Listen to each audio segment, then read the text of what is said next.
보시면 진정결과적 과정범에 미수라는 게 나오는데 아까 과실범은 미수가 있다고 했습니까? 없다고 했습니까? 과실범은 미수가 없다고 했어요. 논리적으로. 그렇다면 진정결과적 과정범이라고 한다면 진결과라고 하면 요거 아까 1차적으로 뭐죠? 고의. 2차적으로 뭐죠?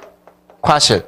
그렇다면 요게 인정이 되려고 한다면 결국 얘도 뭐가 있어야 된다는 거예요? 결과가 있어야 되니 미수라는 개념이 솔직히 있을 수가 있다 없다? 없다는 게 논리입니다.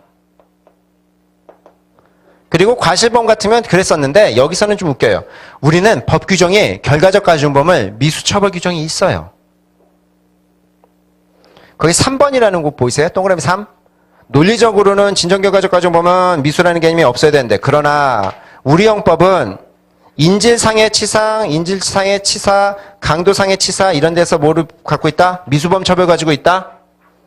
우리 법령은 우리 형법은 뭘 갖고 있다? 진정결과적 과정범의 미수범을 인정한다?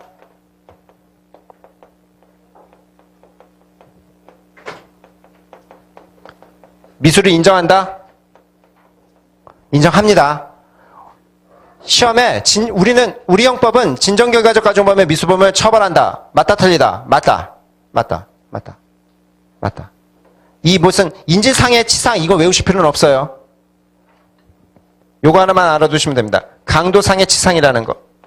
강도상해죄 또는 이 치상이라고 했는데 강도치상죄.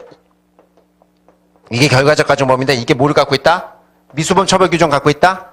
미수범 처벌 규정 갖고 있다. 진정결과적 과정범에서 미수범 처벌 규정 있다 없다? 있다. 우리 형법상 있다. 뭐 강도상해죄, 강도치상죄에서 있다. 우리 형법에 있다. 됐죠? 성폭력법에서는 개념을 안 한다는데 그건 나중에 설명토록 하고 부진정결과적 과정범에서는 이 미수범 얘기를 할 필요가 없습니다. 왜냐면 이게 고의범이잖아요. 고의 더하기 고의죠. 고의는 어차피 미수라는 개념이 있다? 있고 그다음에 이제 부진정결과적 과정범 자체에서 형법상 규정이 없어서 논할 필요도 없고 뭐만 알아두시면 된다? 진정결과적 과정범에서 미수범 처벌 있다? 있다. 그냥 결과적 과정범에 미수범 처벌 있다 해도 맞아요. 그럼 괜히 뭐 부진정결과적 범은 없으니까 이렇게 하면 안 되지 이렇게 보지 말고 결과적 과정범에 미수범 처벌 규정이 있다? 있다. 결과적 과정범에 미수범 처벌 규정이 있다? 있다. 이렇게 머릿속에 꼭 박아놓으십시오.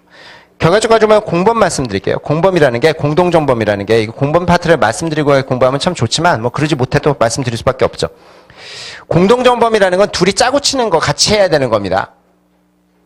그렇죠? 그런데 여기서 문제가 되는 게 아까 과실범 같은 경우에도 공동정범을 인정했다? 과실범의 공동정범을 인정했어요. 뭐에 입각해서? 행위공동설이라는 거에 입각해서라고 말씀드렸어요. 이거 나중에 또 설명드리겠지만. 그래서 여기도 결과적 과정범도 즉 고의 플러스 과실인데 이 과실이 있어서 공동정범이 가능하냐 했을 때는 우리는 공동정범이 가능하다? 공동정범이 가능합니다. 그래서 진정결과적 과정범이든 부진정결과적 과정범이든 결과적 과정범에서는 공동정범이 성립한다? 성립합니다. 성립해요. 그래서 2번 좀 읽어봐드리면 이런 얘기예요. 2번 동그라미 2번 보세요. 그 69쪽에. 상해치사죄 공동정범을 성립을 위해서는 폭행, 기타 신체 침해 행위에서 공동으로 의사뿐만 아니라 의사만 있으면 충분하고 결과를 공동으로 할 필요는 없습니다. 그 얘기는 뭐냐면 행동을 같이 하고 있다는 것만 알면 되지 결과가 어떻게 나온다는 것까지 생각할 필요는 없어요. 상해죄의 고의에 인정해서 상해죄의 고의에 인정.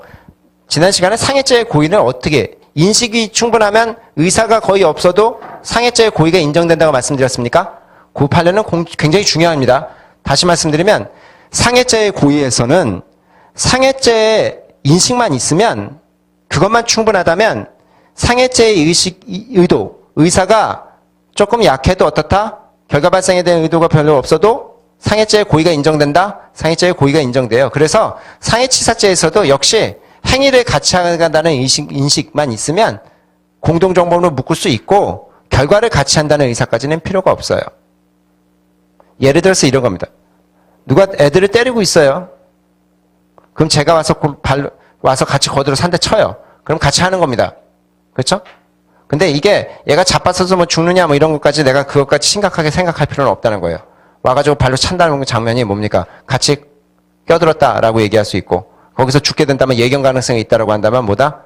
같이 되는 겁니다. 그러니까 제가 만약에 어떤 애를 데려다 놓고 좀 학교폭력 비스름하게 좀 두드려 팹니다.